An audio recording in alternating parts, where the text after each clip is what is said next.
3, and our first presentation is with Kelsey, and it's on learner as teacher and teacher as learner. Well, thank you for coming to the last session. And I'll apologize now because I invited Nicole, so hopefully I'm not too out of it. But I'm going to be talking about 3 MOOCs that were all developed around the topic of metaliteracy. So metaliteracy is basically an enhanced form of informational literacy. It's something that's commonly taught by librarians, but it goes beyond information literacy, and that really takes into account metacognition, students being aware of their own learning processes, and it also takes into account today's networked and collaborative learning environment. So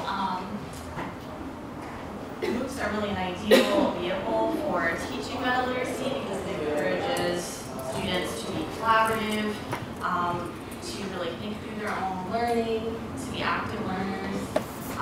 So we as the Metaliteracy Learning Collaborative, which is myself and a group of other librarians and faculty members and instructional designers, mostly from SUNY Albany and Empire State College, we've created 3 MOOCs now around the topic of metaliteracy.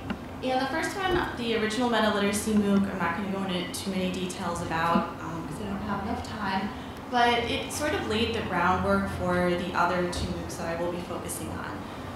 The original Metaliteracy MOOC was a connectivist MOOC, so it was a C-MOOC, really had students connecting to each other around the common topic of metaliteracy through blogs, social networking, weekly videos that students could view, and there were about 500 participants. It was pretty local, so there students from Albany and Empire State College could take the course for credit. And that was sort of our first dive into MOOCs and kind of exploring the idea of creating this learning community around a common learning goal. So in 2014, this group received an innovative instruction and technology grant from SUNY to continue sort of this work around metaliteracy and exploring MOOCs. And that led to the creation of these other 2 MOOCs on Coursera and Canvas Network. And that grant was, there were 2 co-PIs, Tom Mackey and Trudy Jacobson, who wrote the metaliteracy framework and also wrote a book in 2014 about it. I've included a bunch of links in the slides that I'll share at the end if you'd like to check them out further. But this is a diagram of a metaliterate learner. And you'll notice that there are different areas that we're sort of addressing: metacognitive, cognitive, affective, and behavioral. But there, if you look at the outer ring, you'll also see all of the different roles that a metaliterate learner takes on. And if you look at things like producer, publisher, collaborator, teacher, they're all very active, and they kind of go beyond the typical role of a student and a researcher. So that really lent itself well to the C-MOOC environment where students are really driving their own learning. They are kind of running the course each week, but we wanted to explore some more global platforms for sharing this content. So that's what led us to look at some of these bigger platforms like Coursera. So the other piece of this project, in 2012, at the same time that we were developing the C-MOOC, we also started developing this metaliteracy badging system. And if you want to look at that and check it out, the link is up there as well. But if you're unfamiliar with digital badges, it's basically a digital representation of an achievement, an accomplishment. It kind of goes along with competency-based learning. So really recognizing particular achievements. And then students can display this badge. It's hyperlinked to evidence of what had to be done in order to achieve that learning outcome. And they can also display it on a portfolio, a digital portfolio, LinkedIn. So this was being developed at the same time, and when we received this 2014 grant, we really wanted to combine these 2 tools. So we wanted to take the Metaliteracy MOOC and the badging system that we had already created. So that was sort of where we were in 2013 when we received this MOOC.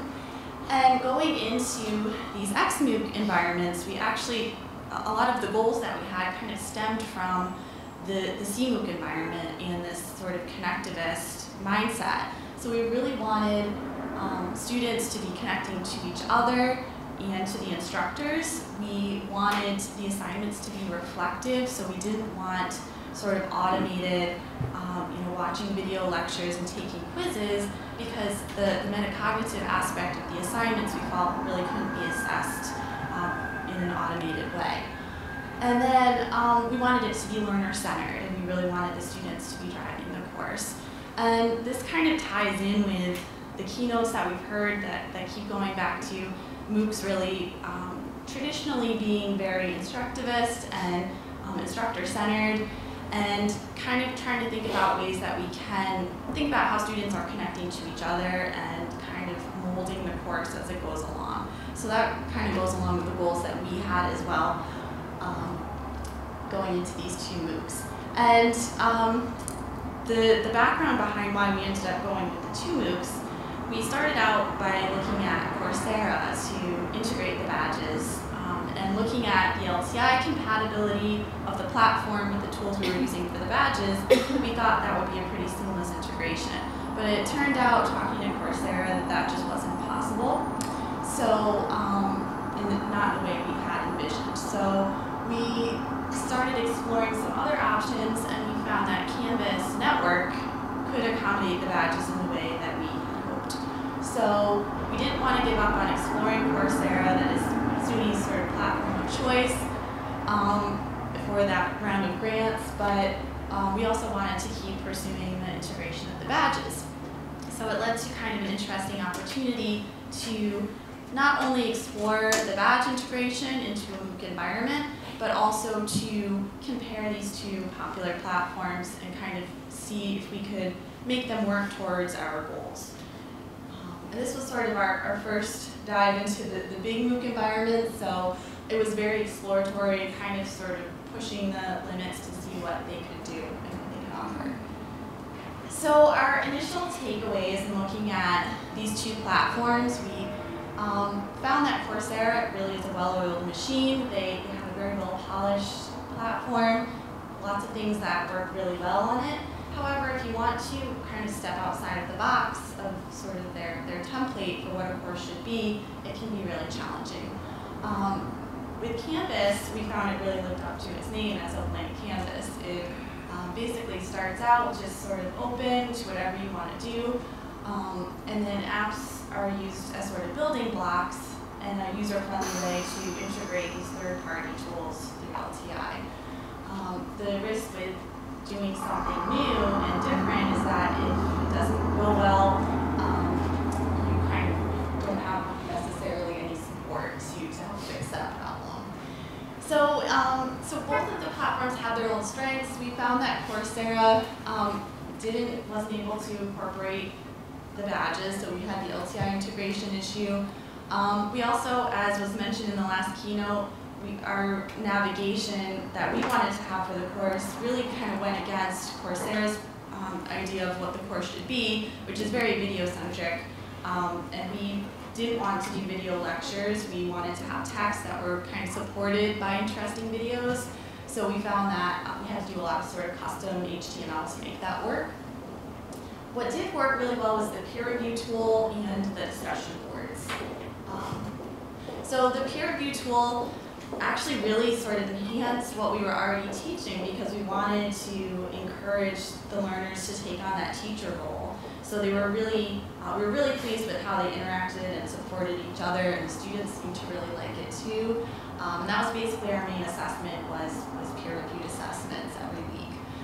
And the tool just worked really well because it was built into the grading system, so they had to go through the full process of reviewing each other. And we were also very careful about the rubric design to make sure it was very clear to students how they were to review their peers. The discussion boards were also something we really didn't expect to go so well, and we we didn't build them into the assignments. We just pointed them out and said, if you want to talk about the course content, here you go. And we were just amazed at how engaged students were, how they were supporting each other, and that really helped, again, reinforce that connected learning environment that we were going for. So that's something I'd really like to explore more, is just how to help facilitate that kind of discussion and encourage that. So moving on to Canvas, the challenges that we had were actually the strengths of Coursera, in that the peer review tool and the discussion forums really didn't work out too well. The peer review basically was not built into the grading system, so it made it really difficult to reinforce that students had to do that step. What did work was the LTI integration of the badges, and that really allowed us to kind of experiment with the course and do something different. So each week, students could earn an achievement based on a certain learning challenge in the form of one of these badges. And basically, the Canvas system works with modules, which is really ideal for badge design, because you can have a particular learning goal that you want to highlight and attach a badge to it. And that module could have different requirements. You can have different requirements for unlocking it and also for completing it. So we basically have levels of badges that students could work through. They could see their progress each week, and then at the end they would earn this digital citizen badge in the Canvas course. In the Coursera course, they would receive the certificate of completion. So it was kind of interesting looking at those two different motivators for completing it and if that made a difference, which we're still kind of exploring the data around that. So we made a bunch of videos sort of around different topics, but this one was from learner to teacher. So we were teaching that, and we found we also really had to model that as well. So we, as teachers, also had to be learners. And part of that was just being really flexible, responding to students as much as we could, which kind of went against Coursera's documentation that was sort of hands-off and said, you can't please everyone. But we actually had students pointing out some really interesting things, and we wanted to be transparent about what we were doing and the choices we made. And we also wanted students to be able to affect the course if it wasn't working for them. And we had a student who actually noticed a video that we had remixed a bunch of images, and we were talking about Creative Commons, and one of the images actually shouldn't have been remixed. So it was sort of a panic moment at first for the instructors, but then it turned into a really good learning opportunity, and we had a really interesting discussion around it and also fixed the problem. So we felt like we really had to be responsive to students as much as we could, and we did have 8 instructors, so that helped to really be able to address their needs. And so I think just the lessons really tie back into what a lot of the keynote speakers have been saying, that we need to be willing to be flexible. As instructors, we need to be willing to be learners as well. And really taking advantage of the potential for MOOCs to let learners sort of have this collective social development of knowledge throughout the course and to let it evolve. So I think that's a really good goal to aspire to, and something that we're going to keep working on too, to kind of push the platform to fit in with that pedagogy rather than sticking to a particular formula and not really making any progress. Okay, so I think I have a couple minutes for questions. Sorry to talk so fast, but I do have a link if you want to contact me or take a look at the slides later. Any questions? I'll bring the microphone to you. How do you, once you figured out sort of the different structure and approaches and tweaked the structure, how do you feel like it fell back to learning about metaliteracy? I think particularly with the peer review assignments and with the discussion forums, that was where we really saw students actually practicing what they were learning by supporting each other, by working through the learning and being aware of sort of their own process of learning. And that's really a lot of what Metaliteracy is about, is kind of going beyond that passive role to really taking control of your own learning and kind of helping others as well as a teacher. So that part, I think we really saw people grasping the concepts, and we were able to get a really good gauge on the success of the course, really by looking at those discussion forums, at least in Coursera. Great. I'll take another question. Maybe while we're doing that, could you set up Ragib? So is he's listening to us right now? Can you just bring him on? And, Yep. Thank you.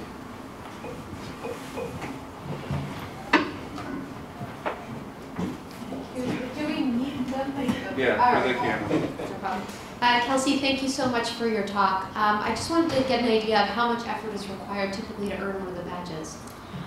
So there were weekly achievements that students had an opportunity to earn each week, and basically it involved a reflective type of assignment where we had some self-assessment quizzes, but they really had to show that they grasped that particular competency. And so they could get one of those each week by completing that assignment based on the readings and the videos. But the final course badge required them to get basically the equivalent of, I think it was like an 80 in the course once we put all of the assignments together. So they had to earn each of those achievements each week, and then they had to synthesize all of that with a final essay. So it took a pretty significant amount of work, and in order to get that final badge, you had to complete the whole course. Thank you. Sure. Okay, time for one more question. Anyone else? All right. So, thank you.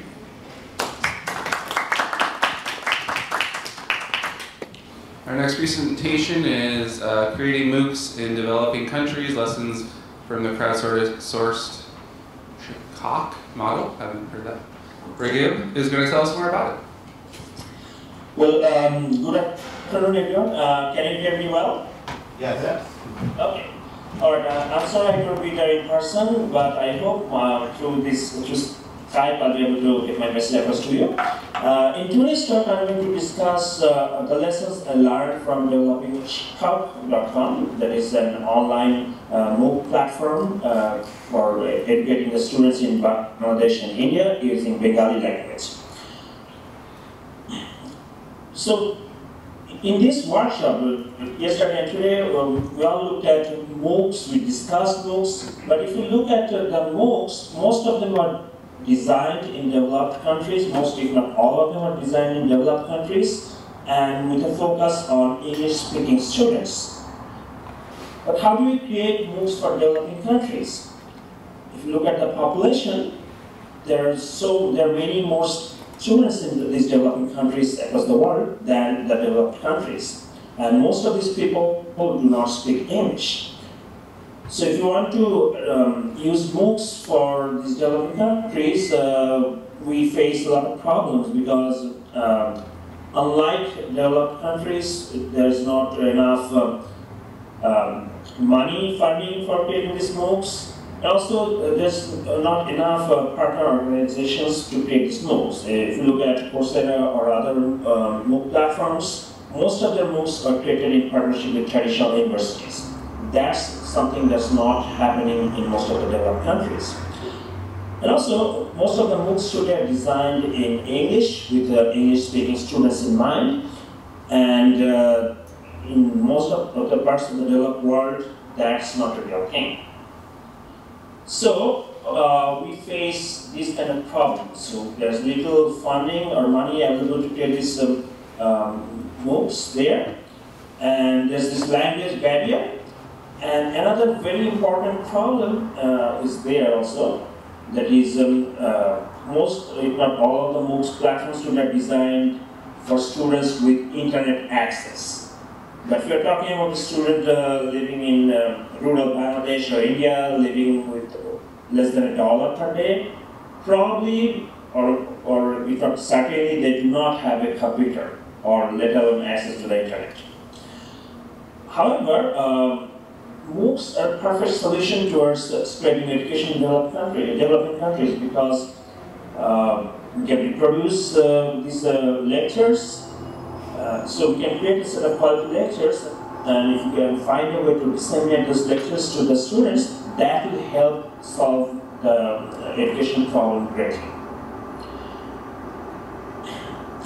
So what are the challenges in creating MOOCs for developing countries? In my project, the Shikkhok project, I tried to address these problems. The goals were to create a MOOC platform which is sustainable with very little resources or funding, And also in terms of content development, I want to make it sustainable by making the content development process crowdsourced, and also the evaluation, also curation process is crowdsourced. Another major focus was the use of local language and local cultural context, so that the students could relate to the lectures and understand the lectures.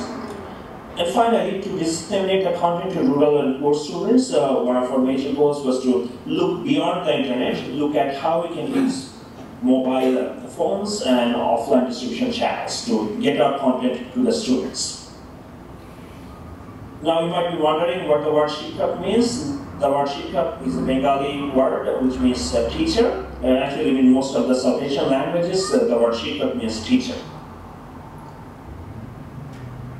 Who are our teachers? Our teachers are, I already mentioned that Shikkhok is a crowdsourced project, so most of our courses are designed by volunteer educators, and these educators include professors, researchers, scientists who speak Bengali as their first language, as well as people with specific skills. For example, we had a course designed by the senior executive chef of Virginia Tech. He designed a course on culinary arts, French cuisine, and it was taught in Bengali.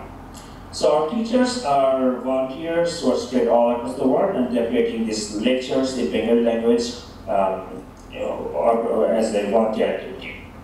And all our lectures are available for free under Creative Commons license. Now a little bit of background about the scale of the problem. In Bangladesh and India, there are many students who do not have access to proper education. Just to give you some numbers, Bengali is the 4th largest language in terms of native speakers. There are about 250 to 300 million speakers across Bangladesh and India. And a huge percentage of them live in rural areas without access to quality teachers or books or even good schools. This is especially true for higher education because there are simply not enough university openings for the students, even if they qualify. For example, in Bangladesh, each year 300,000 students graduate from high school and are eligible to enter college, but there are only 40,000 to 50,000 openings. So a lot of these students have to drop out due to poverty or even lack of higher education opportunities. So how do we reach out to these students? My solution was to create a highly localized MOOC with a hybrid internet and non-internet based dissemination model, such that we could reach out to all these students and speak in their own language, talk in terms of their own cultural cues. On the other side, we wanted to use crowdsourcing for both content generation and curation, as well as marketing, spending as little money as possible. And here's the history of Shikkhok. In the last 3 years, we were founded in August 2012 with 3 courses. By February 2013, when we got some funding from Google, to the Google Rise Award, we had 25 courses and we have 20,000 registered students. Of course, we don't require people to register. Anyone can access our courses if they want to without registering, but we encourage some of the students to register. By 2013, less than a year later, we delivered our 1 millionth lecture, and we reached our 2 millionth milestone by October 2013. And right now, as of July 2015, we have delivered our 8 millionth lecture. And as of today, we have delivered 9.5 million lectures in Bengali through our website, Shikkhok.com. So, one of the earlier questions we should look at is why am I trying to reinvent the wheel? Because there are lots of MOOCs, excellent MOOCs in Coursera, edX, and all these nice platforms. Well, the problem is, for developing countries, these existing MOOCs are not really enough. If you look at the courses available in Coursera, it has more than 1,300 courses, but more than 66% are provided in English. There are also lots of nice videos in the Khan Academy, and some of them were translated or dubbed into Bengali. But these translations of content developed originally in English, they fail to reach out to the student. They are not popular among the students. We look at some of the stats, and the stats show that no one is actually looking at the content developed by Khan Academy and dubbed to Bengali language. And also the content, the syllabus courses, most of them are designed for, designed not for the educational system in Bangladesh and India. There's also the cultural mismatch. If you give an example, which only a student living in the United States would understand, that will not be useful for a student living in a village in Bangladesh. We did a little bit of study about this, asked people which language do you prefer when it comes to learning through a MOOC, and more than 59% of them preferred Bengali, compared to 70% who preferred English. Then I checked whether this preference changes as people go through the educational system. And we saw that it's kind of, the preference for Bengali is consistent even among people with graduate degrees who studied in English in their colleges. Then I also checked if this preference for Bengali changes as people grow older. Definitely, as people grow older, the preference goes lower, but still, even for people aged 35 plus, the preference is more than 50%. And finally, I wanted to check whether students should prefer a MOOC developed in originally in English, but which is dubbed or voiced over into Bengali.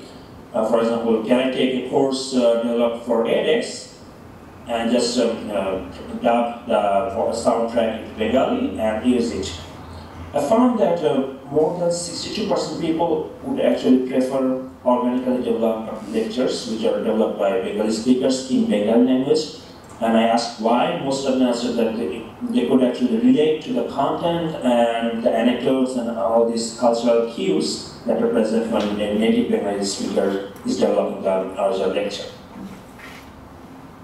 So in our Shikkhok model, we looked at all these aspects and we came up with this model. We have developed a template or a standard checklist for creating lectures. Whenever someone volunteers for creating a lecture, we give them this template so that they can create the videos, the text handouts, as well as other content and just add to our website. We also found through experiments that students really like to have small lectures, a small number of lectures per course. So if any course is more than 20, more than 10 or 15 or 20 lectures, most students lose interest throughout the way and drop out. So we keep our courses in the micro-course model with no more than 8 to 10 lectures per course. And the lecture videos are limited to 5 to 6 minutes. You might say that this does not allow us to cover a lot of topic, but that's okay because we usually break out each large topic into maybe a couple or 3 courses, 3 of these micro courses. And our content is optimized for mobile devices because most of our students would actually access mobile devices, and we have heavy dependence on social media to publicize these lectures. Now about the cost, MOOCs are expensive. If you have looked at the budgets of the big MOOCs, platforms like Coursera or edX, you'll see millions. And no one is going to give you me $1 million to create a MOOC in Bengali. So when I came to design this platform, I decided to be as cheap as possible. So I found all the free and open source courses that are open source tools that are available out there. And I created a rapid prototyping and design-based model to develop the platform.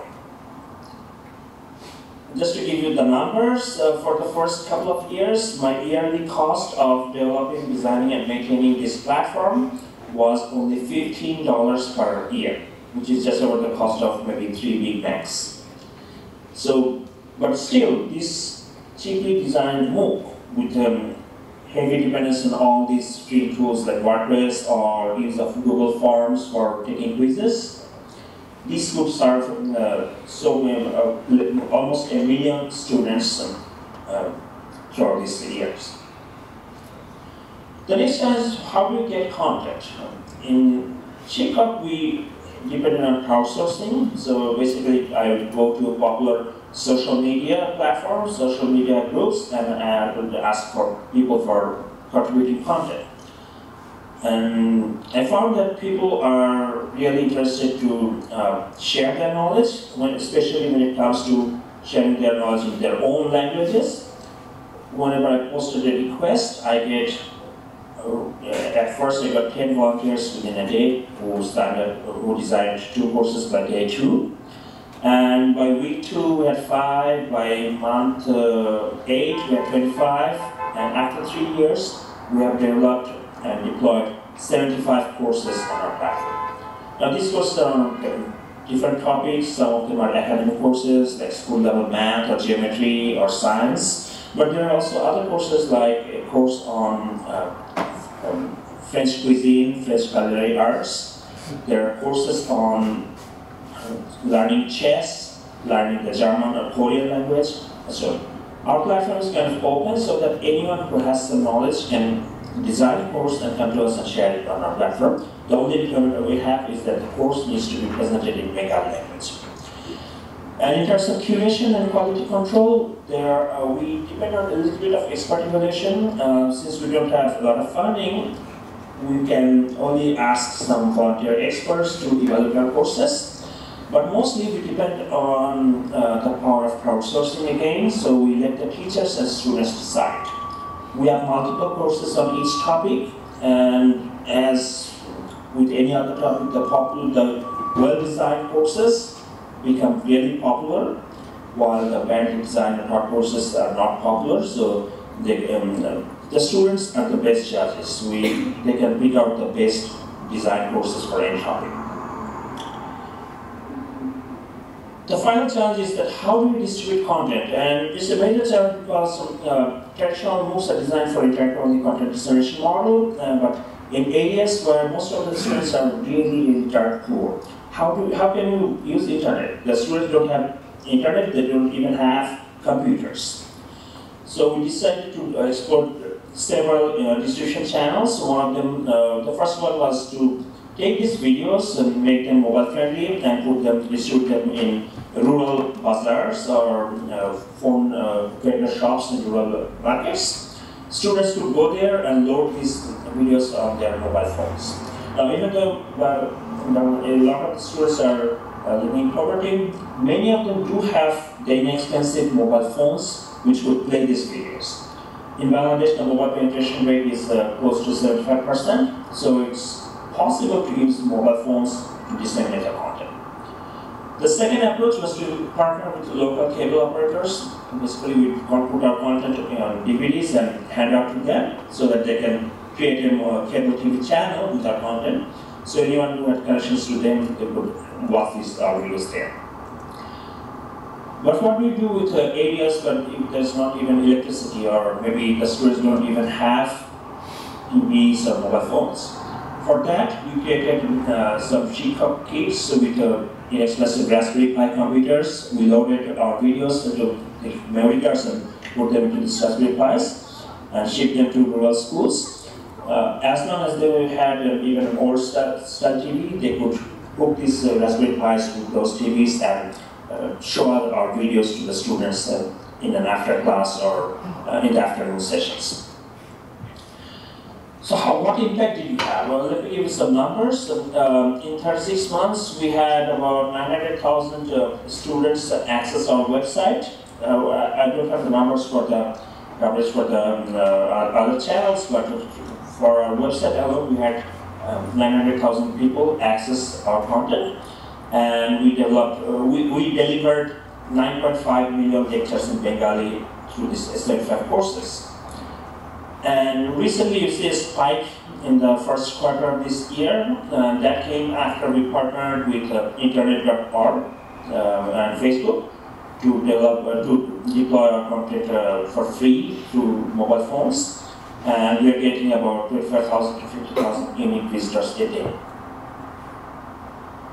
But the best thing was this feedback from the students. So many of them are very, very poor. An example was a student who dropped out after high school because he was so poor, but he wanted to study computer science.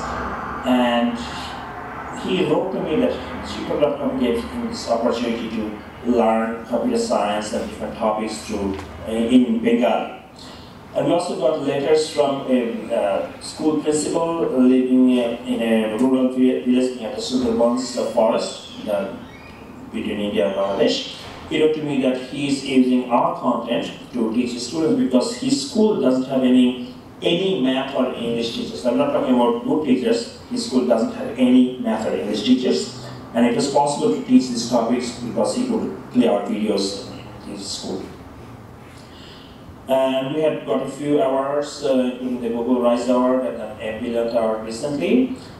And right now our goal is to cover the entire science and math curriculum for the Bangladesh school system. In the next year, we have already started developing content in partnership with a few organizations.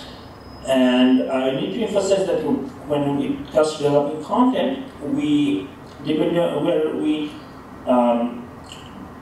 are not requiring the teachers to have a lot of technology in their hand. The teachers could develop the content using webcams to record the lectures and simple computers, low-end computers. So it's even possible to, we have created a process where it's even possible for people who are not tech savvy to create the video lectures and send to us. And we're also partnering with schools to deploy our content to the students. Our goal is to reach about 100 schools and 200,000 students by the end of 2016. So what lessons did we learn from this project? I'll focus on these 4 lessons. The first one is that it's possible to create successful and sustainable MOOC platforms at a very low cost by going through the crowdsourcing model. And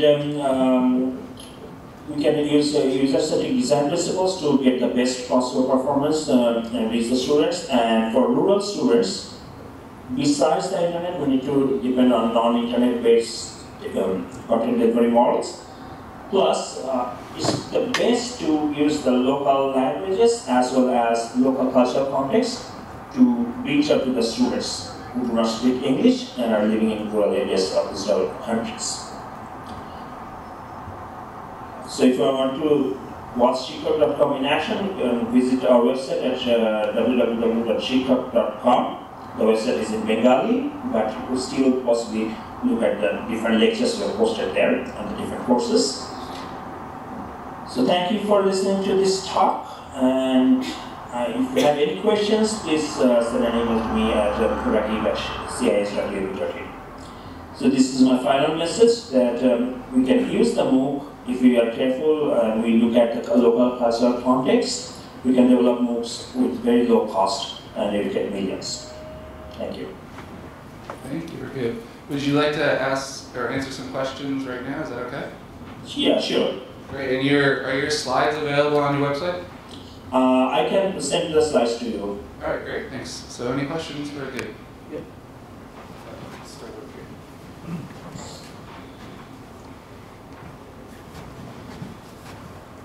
Hi. So, in developing content for the 6th through 10th graders, are you going to do partnerships with like the teaching colleges there in Bangladesh to get? So we are partnering with the teachers who are teaching in these schools. So that's one approach we have developed, and we have already developed the 5 math courses covering 6th to 10th grade. And we're also working with students in engineering universities who tutor these at the school levels. And for content curation and quality evaluation, we have partnered with a few schools and their teachers. Excellent. Another question? Yeah, it's a similar question. I really love this sort of self-organized, crowdsourced version of the content production, and I'm just wondering if you're going to be able to keep that. It sounds like as you move more towards the formal sector in education that you'll be having to fulfill existing curricular standards and that students won't be the judges of the quality of the courses in quite the same way that has been working for you so far. So how are you going to make that transition?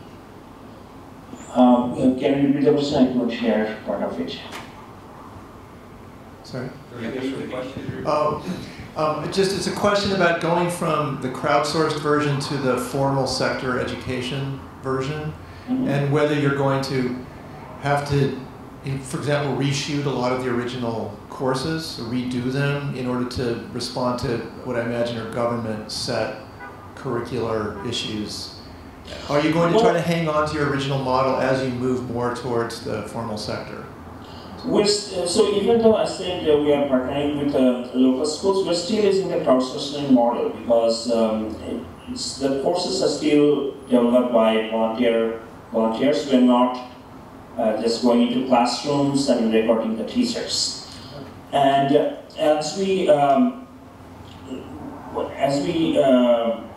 as the requirements change in the education system, we are not going to reshoot the old videos.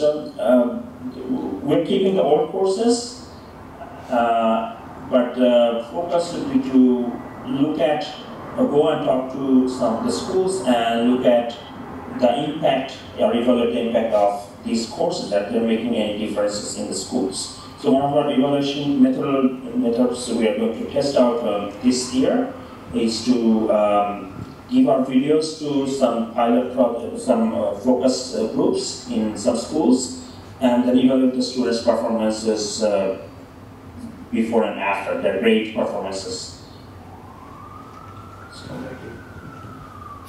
Great. So I think we have time for one more question, but I imagine Ragib, you want to stay on and listen to the next presentation, is that right? Yes. Okay, so Kenny, can you help Christopher set up with Ragib in the background, and then we'll answer one more question. Hopefully it won't be too awkward with you not on the screen.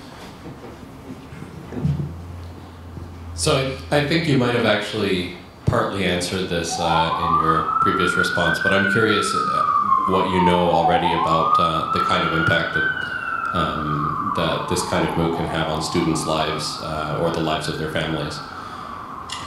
So yes, as I mentioned, I'm starting to actually quantitatively measure the impact on the school students. But for other students, we have some anecdotal evidence, or we heard back from a lot of people about the change in their lives. An example is a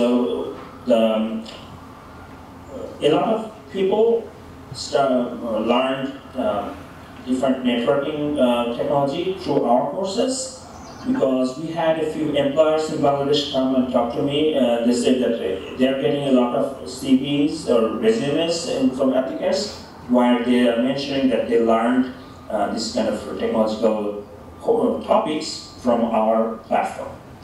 So that's one example. Another example is that we do kind of follow up to see if the same people are taking our courses in any progressions, and we did see people taking our basic computer science courses, basic programming courses, and then advancing on to some advanced computer science courses. So that shows that people are actually learning stuff from the basic courses, and using that language, they're moving on to the next level. Great, thank you, Ragib. So, thanks. You're welcome. And if you have any questions, please email me and I'll make the slides available to you. Excellent. Our next presentation, the student experience of online education interviews in a California community college by Christopher.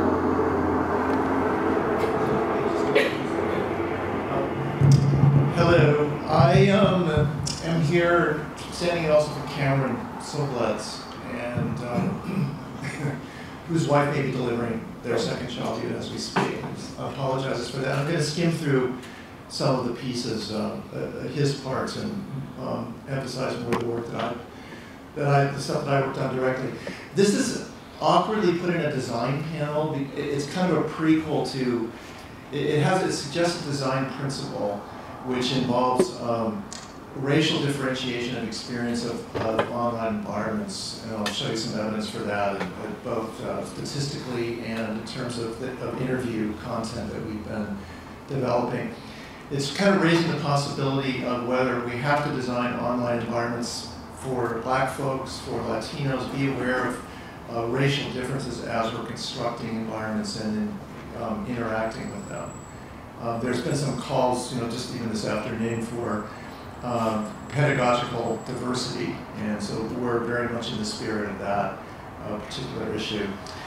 This project was funded by the Humanities Research Institute at the University of California, which is based in Irvine, and we were to look into the impact of online environments in general and of sort of 2013 vintage MOOCs, in particular on racially diverse attainment in a minority-majority state, as California, which is also increasingly poor and increasingly unequal in terms both of sort of educational or economic and educational stratification.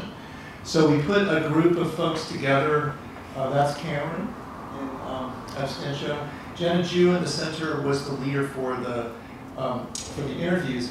And basically the one thing to know about the methodology there is that we tried to work in native languages. She's a native Korean speaker. We had a native Mandarin speaker, a native Spanish speaker, including Alexander there on the right. It was also kind of an experiment in research learning, putting undergraduates and graduates together and seeing how that helped develop material that was a little bit closer to the students that are actually using these environments.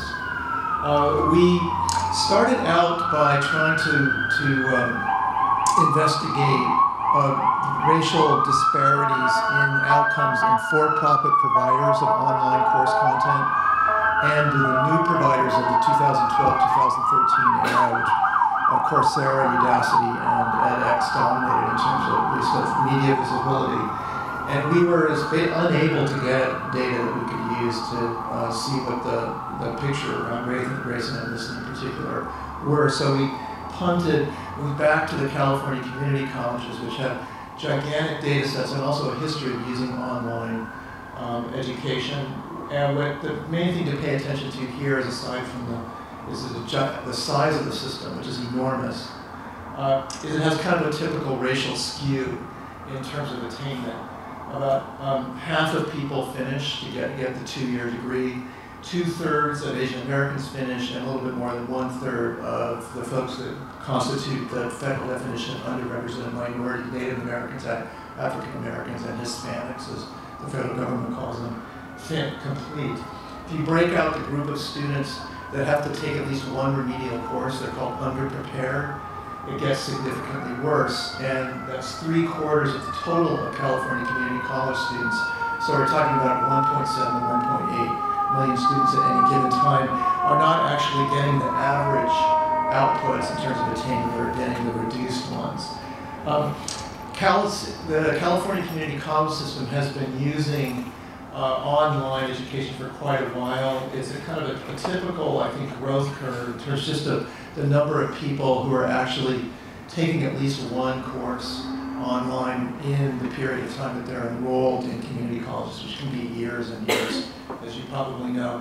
So it's tripled in the space of 10 years. If you look, however, at the difference between success rates in face-to-face courses in community college, and remember that these are not ideal teaching conditions to start with. I mean, people are often adjuncting during this period, during this entire period, there was a real problem just with seats in classrooms. Hundreds of thousands of people were actually turned away from taking courses in the first place.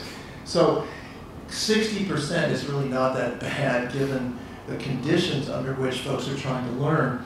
But what happens when you move people into online courses is you reduce that again. So one, just sort of off-the-cuff concern that one would have about using the online environment in MOOCs, and more specifically, is that it's a good way to take a low attainment rate in an at-risk and absolutely necessary to-ring higher education population and make that even worse.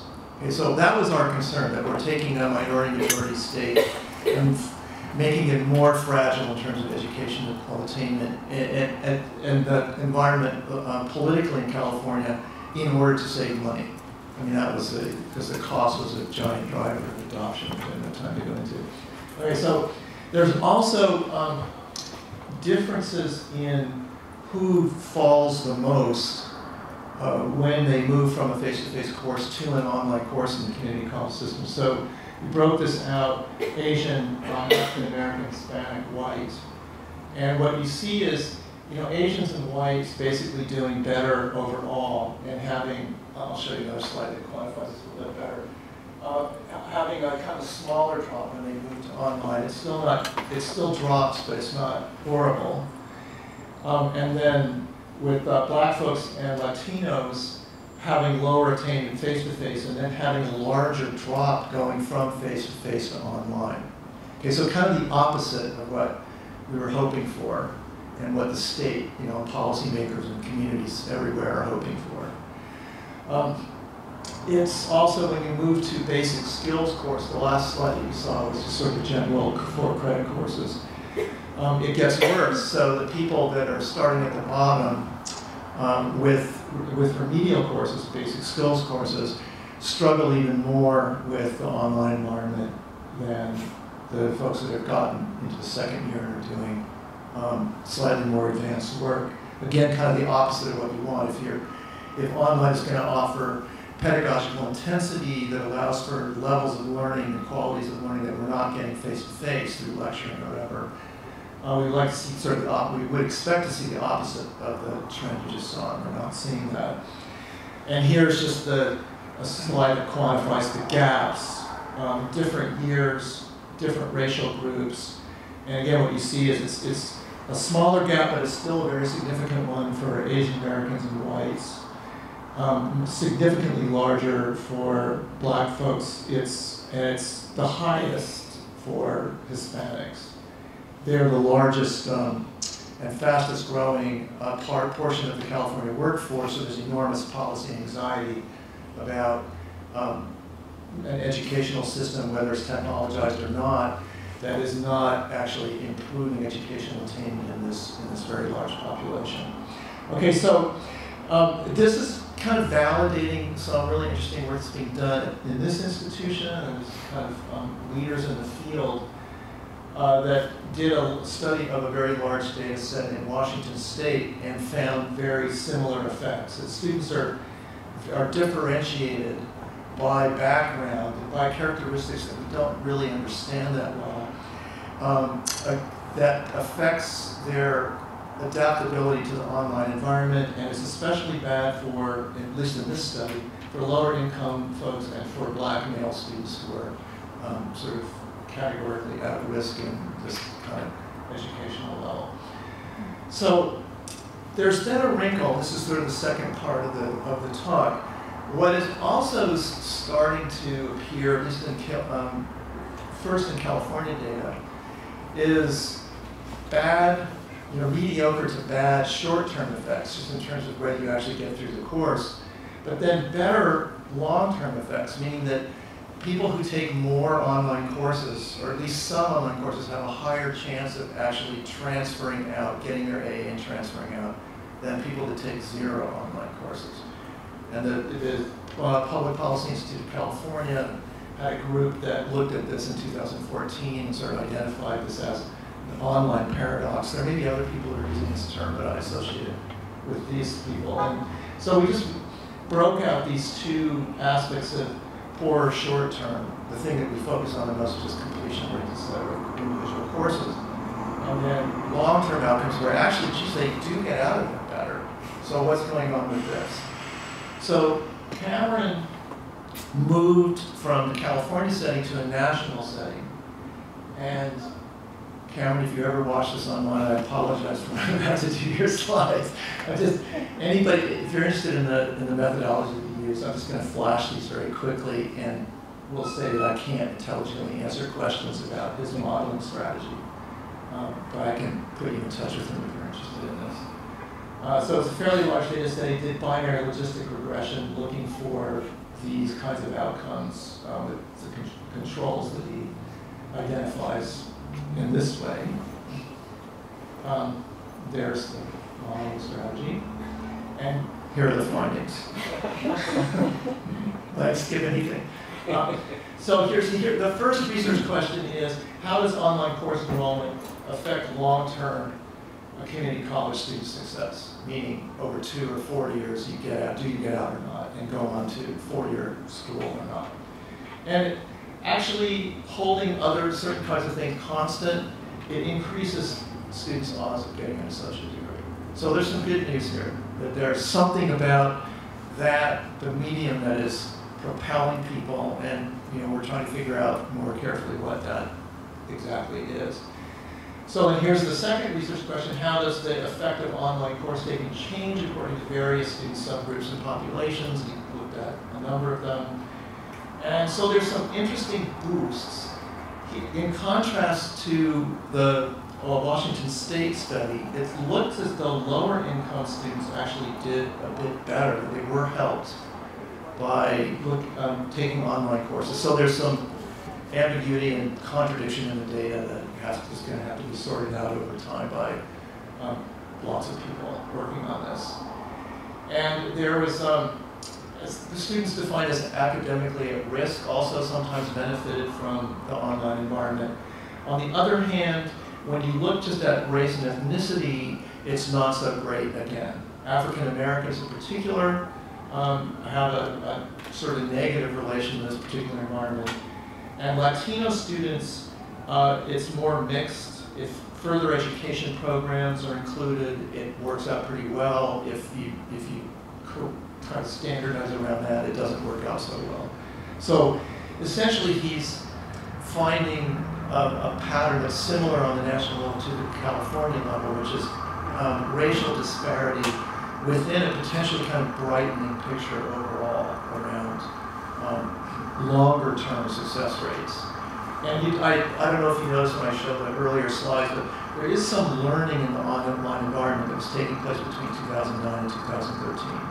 There was it was jagged, but you could see a general improvement, minor, but nonetheless there.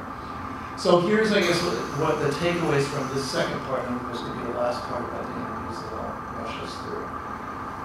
It does boost the odds of long-term student success majors such as degree completion and transfer, often after various kinds of corrections, but classical disparities remain the main beneficiaries of online.